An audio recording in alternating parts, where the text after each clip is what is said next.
there's a coral on the right to take a look at, please. Oh, yeah.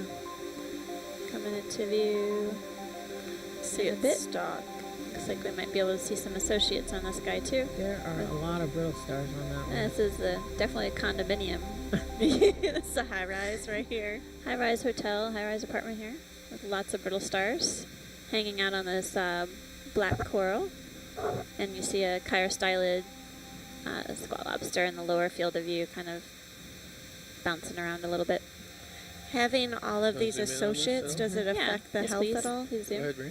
Well, the associates play a role in kind of keeping the coral clean and happy. Given that there are so many associates, maybe this coral is able to sort of stay devoid of particles and getting clogged up. Scratching a little itch there. So they are called squat lobsters because that telson or tail kind of is tucked under the body, and so right now you can see is kind of extended its telson, and it looks like it's scratching an itch, which Jenny says. It's cute. It's a type of octocoral. You can see the polyps have 8 tentacles, and we're getting a really amazing view of the brittle star associates, these ophiuroids. Is there a chance central we'll disc. sample this? Yeah, you see the ophiuroid brittle star arms moving around in the water, and a close-up view of the octocoral that we're going to collect. Do you want the whole thing? Sure. It's magnificent.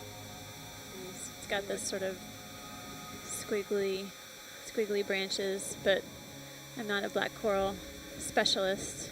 So interesting about this Leopathes. We've collected some in the Gulf of Mexico, and Nancy Prouty from USGS has dated the age of these corals to be upwards of 2,000 years old using C14 analysis, so radiocarbon isotope dating, and so the corals, based on her analysis, are really slow growing, on the order of 2 to 8 microns per year. So not millimeters, not centimeters, but microns per year. So where's it going to get pulled? And I guess it's settled and north, encrusted on this really dark rock. Just like 5 meters northwest. Or is that the extension of the base, I wonder? Is that a shark It case there? almost looks like the extension of the base. Go ahead, Gary. So while we're zoomed in here, this Anthomastus is an octocoral. You can see that each polyp has 8 tentacles. And then you see some crinoids on the right-hand side of the screen. Okay. Its arms extended, and then there's also sponges all over this rock. Looks like a glass sponge, hexactinellid. This is a type of primnoid octocoral. The primnoid polyps have these scales on them. I think it's just your head. Maybe it's just your head. Sort of appear rough. When we look at it really closely, you can see it kind of looks has a rough texture. And then octocorals, as we've been saying throughout the expedition, each polyp has 8 tentacles, so that's another distinguishing feature. And then with this particular type of coral, the polyps aren't at right angles with the branch. They're actually pointed downwards towards the seafloor, so that's another distinguishing characteristic. Thank you. I don't think I've seen that type of sea star before, or ophiuroid. It looks like Asteroschema. I believe it's a Paramercia, although it looks really strange. And that's a basset with that star. long stalk. It's a Uri-alid. It's a snake star. Snake star? Yeah. Is that still asteroid? So let's go in the sponge and the star on the bottom first. Take a look at that. Thank you. Looks like there's zoanthids on the right-hand side of the screen. And then the ophiuroids look like zebras striped. They have like zebra legs, yeah? Those look cool.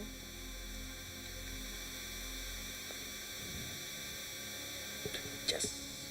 Nice. More zoanthids. Lovely, lovely zoanthids. The zoanthids have created this coating on the coral. I think that's why the zoanthids don't get the love. They smother everything. Yeah. Can we get it? Oh, Yeah. sorry. Can we get a shot of the crab on the right of this coral? That rock is actually really Nice cool. fractures in that rock. Yeah. This know. one might be Lophelia again. The We're at top one, yeah. 494 meters. Yep. Take a closer look, see if there are any live polyps. So far I see dead skeleton. I might have to tilt up a little bit. Coral. Yeah, Yeah, there are there's live a polyps. lot of crinoids. There we go. Yeah, and You polyps. can see some live polyps on the right-hand side. And Oh, you can see the black skeleton there. Gives the black corals their name.